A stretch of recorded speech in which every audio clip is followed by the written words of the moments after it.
जब भी किसी मुल्क के साथ पाकिस्तान के ताल्लुक अच्छे होते हैं तो बर्बादी उसी मुल्क की होती है, क्योंकि पाकिस्तान तो पनौती है एक किस्म। तो आप देख लीजिए, जब तक भारत की सरकारें प्रयास करती रही कि हमने पाकिस्तान से अच्छे संबंध रखने हैं, अच्छे सौहार्दपूर्ण संबंध रखने हैं और माकूल जो है एनवायरनमेंट जो है वो बना रहे, तब तक हम भी परेशान रहे, पाकिस्तान तो खैर ग्रो करता ही रहा। तो जब से we gotten rid of you in terms of our discussions and diplomatic ties, तब से things have changed for India and again Pakistan के लिए it has been very difficult to cope up. रही बात बांग्लादेश के साथ पाकिस्तान का, देखिए it is not a natural alliance. It is not a natural alliance because अगर आप माजी में यानी कि पास्ट में जाके देखेंगे तो आप ये पाएंगे कि जिस किस्म का तशद्दुद या जिस किस्म का जुल्म पाकिस्तान आर्मी ने बांग्लादेशियों के ऊपर किया था, बंगाली हिंदुओं के ऊपर, बंगाली मुसलमानों के ऊपर, एक पूरी जनरेशन जो है पाकिस्तान के अंदर सॉरी बांग्लादेश के अंदर एग्जिस्ट करती है, जिसके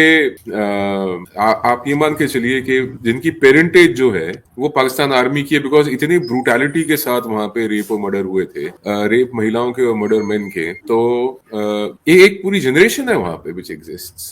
तो ऑप सर्चलाइट था, ऑप सर्चलाइट के तहत मतलब it was terrible and Pakistan में अब बांग्लादेश इज और Bangladesh and Pakistan are coming close, तो इट इज अननेचुरल अलायंस। और ये जो अनहोली अलायंस है ये बेसिकली जमात इस्लामी का कह लीजिए या इस्लामिक रेडिकल जो ग्रुप्स हैं उनका कह लीजिए, या डीप स्टेट के द्वारा जो एक ऑर्गेनाइज किया हुआ अलायंस है, ये वो अलायंस है। It is not a natural alliance, it's not a people to people alliance. ऐसा है ना कि जब दो मुल्कों के जो लोग हैं, सिटीजंस हैं, they establish contact and they establish good relations amongst them. तो आज भी अगर आप किसी पाकिस्तानी से पूछ लेंगे, पंजाबी से पूछ लेंगे, पठान से पूछ लेंगे, they don't have a high opinion of Bangladesh. तो बंगाली मुसलमानों के बारे में कोई बहुत अच्छा ओपिनियन या कोई बहुत हाई ओपिनियन नहीं है। हाँ, जिस किस्म के इकोनॉमिक चेंजेस आए बांग्लादेश में, जिस किस्म की इंडस्ट्रियल डेवलपमेंट हुई और जिस तरीके से बांग्लादेश का टका ग्रो किया बनिस्बत पाकिस्तानी रुपए के, तो उसमें एक बार को तो कंपैरेटिव एनालिसिस कंपैरिजन आया कि देखिए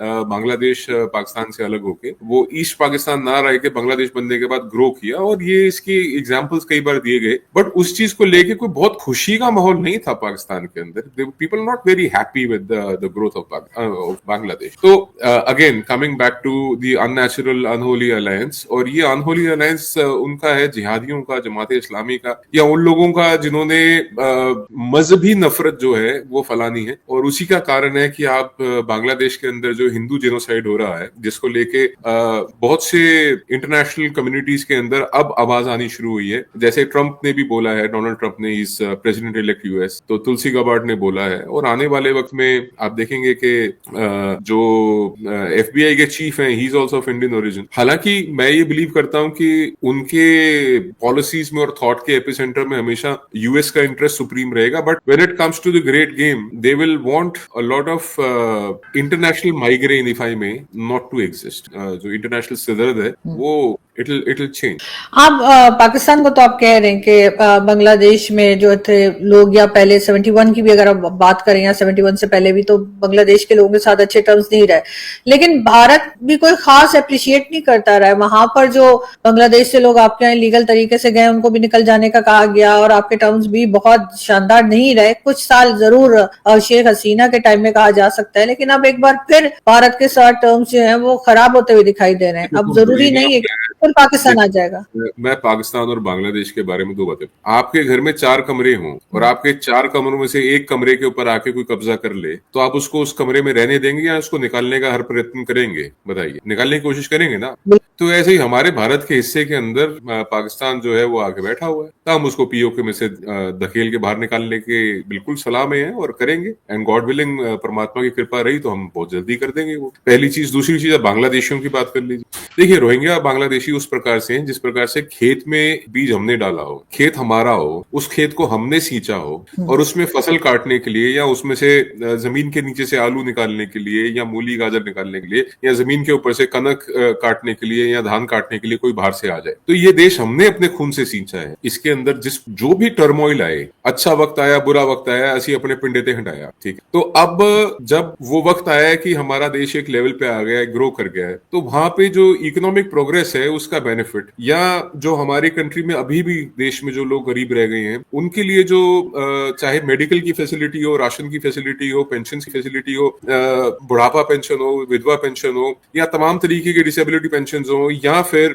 जो फाइनेंशियल सपोर्ट है, या मेडिकल सपोर्ट है, या इकोनॉमिक सपोर्ट है, या स्टार्टअप है, स्टैंड अप है, या लोन्स हैं, जो तमाम इंडियन सिटीजन के लिए गवर्नमेंट की पॉलिसीज हैं, जिसमें दुनिया भर के कई किस्म के लोन्स हैं जो इंडिया में अब दिए जा रहे हैं सिटीजन्स को अपना रोजगार करने के लिए, अपनी और ये these are interest free by the way, और सिक्योरिटी फ्री भी हैं कई लोन तो ऐसे जिसमें आपको कोई सिक्योरिटी बैंक गारंटीज देने की जरूरत नहीं है, government stands guarantee for Indian citizen. तो वो जो लाभ है वो भारत के नागरिकों को मिलने चाहिए या रोहिंग्या बांग्लादेशियों को मिलने चाहिए जो घुसपैठी हैं। देखिए, अगर आपने भारत में आना है, बड़ा सिंपल सा है, आप आइए लेजिटिमेट तरीके से, आप वीजा लीजिए, अपने पासपोर्ट पे स्टैंप लगवाइए, भारत में आइए, और अगर आपके पास वर्क वीजा है आप काम कीजिए। ऐसा नहीं है कि आप बॉर्डर क्रॉस करके आ गए और यहाँ पे आप आके इलीगली रह रहे हैं। नाम तो आपका हो अब्दुल बासित और आप यहाँ पे रवि शर्मा के नाम से रह रहे हो, that is not acceptable, that is a crime, that can not happen. और वो जैसे जैसे पकड़े जाएंगे, देखिए एक बात मैं और क्लियर कर दूं, the resolve of the Indian people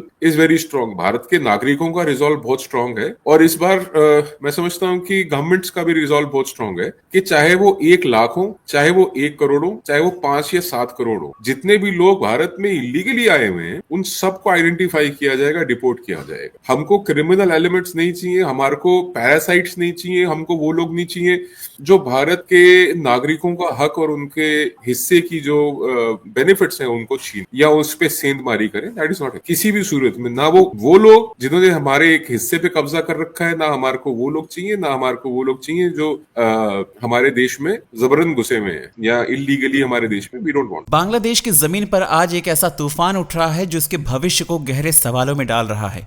Bangladesh की सीमा पर अंतिम सेना चौकी भी अब अराकन आर्मी के कब्जे में है। ये न केवल म्यांमार के लिए बल्कि बांग्लादेश और पूरे दक्षिण एशिया के लिए एक रणनीतिक चुनौती है। बांग्लादेश में हाल में ही एक नई सरकार बनी है, लेकिन इसके साथ ही राजनीतिक अस्थिरता भी तेज हो गई है। चटगांव पोर्ट और बंगाल की खाड़ी के कारण बांग्लादेश की रणनीतिक अहमियत बढ़ गई है। भारत, चीन, पाकिस्तान और पश्चिमी ताकतें यहां अपने अपने हित साधने में लगी हैं। लेकिन सवाल ये उठता है कि क्या बांग्लादेश अपनी स्वतंत्रता खोकर इन ताकतों का उपनिवेश बन जाएगा? वहीं पर भारतीय प्रधानमंत्री नरेंद्र मोदी ने हाल में ही 1971 के युद्ध की याद में एक ट्वीट किया, लेकिन बांग्लादेश की नई सरकार ने इसे भारत द्वारा अपनी जीत का श्रेय लेने की कोशिश माना। उनका कहना है कि बांग्लादेश की आज़ादी उसकी अपनी लड़ाई का परिणाम थी, न कि भारत का उपहार। इस विवाद ने भारत और बांग्लादेश के बीच 1971 के युद्ध की कहानियों पर एक नए सिरे से बहस छेड़ दी है।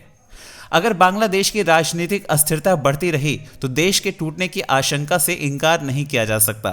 विभाजन की स्थिति में एक बड़ा शरणार्थी संकट पैदा हो सकता है, जिससे भारत समेत दक्षिण एशिया के अन्य देशों पर दबाव बढ़ेगा। बांग्लादेश की जमीन पर उठता ये तूफान सिर्फ उसकी सीमाओं तक सीमित नहीं रहेगा, ये दक्षिण एशिया और पूरी दुनिया के लिए एक सबक है। आपको क्या लगता है? कमेंट करके बताएं। चैनल पर अगर नए हैं तो चैनल को सब्सक्राइब करें, इस वीडियो को लाइक करें और शेयर करें।